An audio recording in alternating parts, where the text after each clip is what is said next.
Let's listen in. Senator Harris and I just completed briefings on both COVID and the economic crisis facing this nation. And we're reminded again of the severity of this pandemic. Cases are on the rise nationwide, and we're nearing 240,000 deaths due to COVID. And our hearts go out to each and every family that has lost a loved one to this terrible disease. In America, the vote is sacred. It's how people of this nation express their will. And it is the will of the voters, no one, not anything else, that chooses the President of the United States of America. So, each ballot must be counted. And that's what we're going to see going through now. And that's how it should be. Democracy is sometimes messy. It sometimes requires a little patience as well. But that patience has been rewarded now for more than 240 years with a system of governance that's been the envy of the world. And we continue to feel, Senator and I, we continue to feel very good about where things stand. We have no doubt that when the count is finished, Senator Harris and I will be declared the winners. So I ask everyone to stay calm, all the people to stay calm. The process is working. The count is being completed, and we'll know very soon. So thank you all for your patience, but we have to count the votes. God bless you all, and may God protect our troops. Thank you so much. Heard very short from Vice President Biden. Well, the notion that he was saying, I ask everyone to stay calm, Yes. really makes it clear that he understands what is occurring and what could occur after any result is announced. And I think that is the message you're going to hear from him time and time again, saying the process is working. Just let it work. It's messy. And please stay calm about it. It's also interesting because he made it clear to not assume that he has won, but without even, he could have not declared he's the winner, but kind of acted as if he had won. He chose not to do that. I was thinking about if he had done that, President Trump watching what the reaction would have been. This was sort of a much more pulled back statement. I think it sends a message when you start off by saying we had a briefing this morning about COVID and you address COVID, and it's almost a kind of quasi-presidential statement. And I think the unspoken message was we know where this is going. We're prepared. I'm ready. So he doesn't have to. I think the body language, the nature of his statement says we're going through this. We know where it's going, and we're ready to take off. Now we'll find out, increasingly it looks like that responsibility is going to fall to him. His acknowledgement of when he said that 240,000. Something about him saying that really hit me. I think the numbers have become numbing, but when they come out of Joe Biden's mouth, they don't feel numbing. 3,000 people died in 9/11, and we deal with that, every year as we well should. We get a couple 9/11s a week at this point. And when he said that 200, you can just tell this is going to be a different kind of president if he gets there. Your point I was saying before about Obama.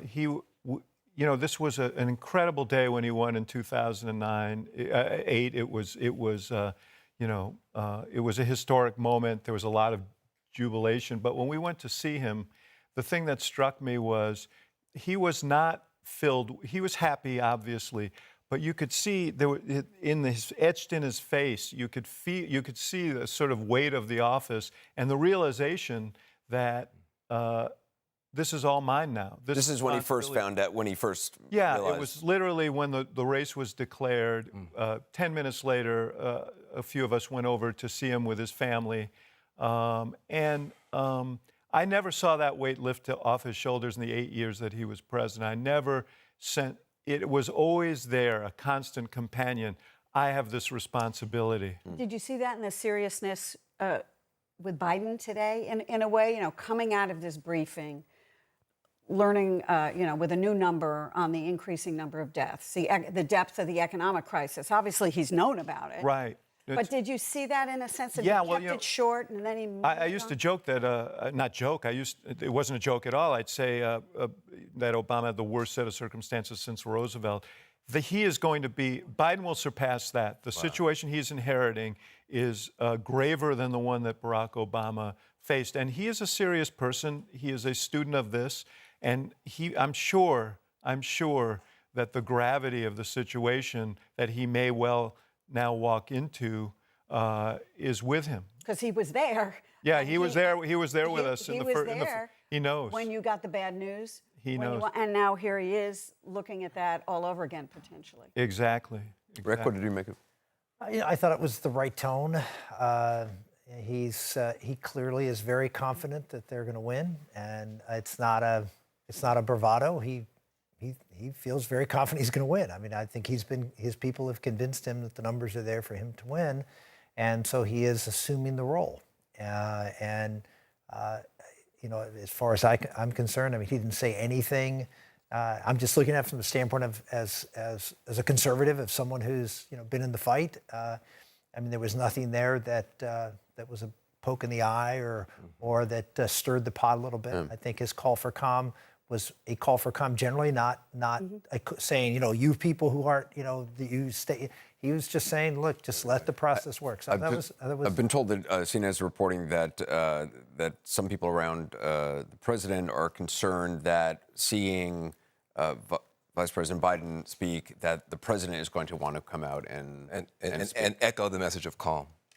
No, they're just going to want to speak. They didn't characterize. Let's get his translator. There was nothing there that pokes the president. And not that the president doesn't have every right to go out and say something. I think it's appropriate for the president, if he wanted to say something today, to say something. But I don't think there was any intent to poke the president or prod him to say something. Look, the campaign's over. I mean, there's, the decision's made. We have to figure out what that decision is. And so I give credit, frankly, to both sides, because I think the president, you can say, well, he's tweeting everything. Yeah, he is. But for Donald Trump, he's being fairly restrained, and I think that's Dan, and then we both got sides. I do think that you have the eyes of the world on these TV cameras, the eyes of the world on these devices. I mean, literally, you got billions of people around the world. So I think leaving a vacuum out there isn't good, because what's happening is in the vacuum, you have disinformation and a bunch of hysteria going on, and frankly, the president is not helping. So I do think that having Biden come out and give that comment that's being now shared around the world, that's medicine. That's medicine that we need right now. Let's go back to Jake, Dan, and Abby. Jake. All right, thanks so much. And it is very different to see what we're hearing, see what we're seeing from Joe Biden, calming the temperature, saying everything's going to work out, just let the system work, and the opposite from not President Trump, who they've kept safely ensconced in a sack in the basement of the White House so far, but the conservative activists out there who are just alleging all sorts of, they're just lying. I mean, let's just you put it bluntly, they're just out there lying. And I'm just pulling up, because I took notes on what the former vice president said. He said, democracy is sometimes messy and it requires patience. Obviously, the latter is true. We all are experiencing that right now, the need for patience. But I don't actually think that this is that messy. Nope.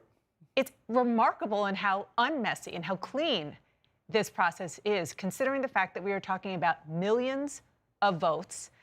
Well, tens of millions of votes, obviously hundreds of millions total. But when you look at these battleground states, it's a lot, especially for places like Pennsylvania, which has never had a culture of mail-in voting.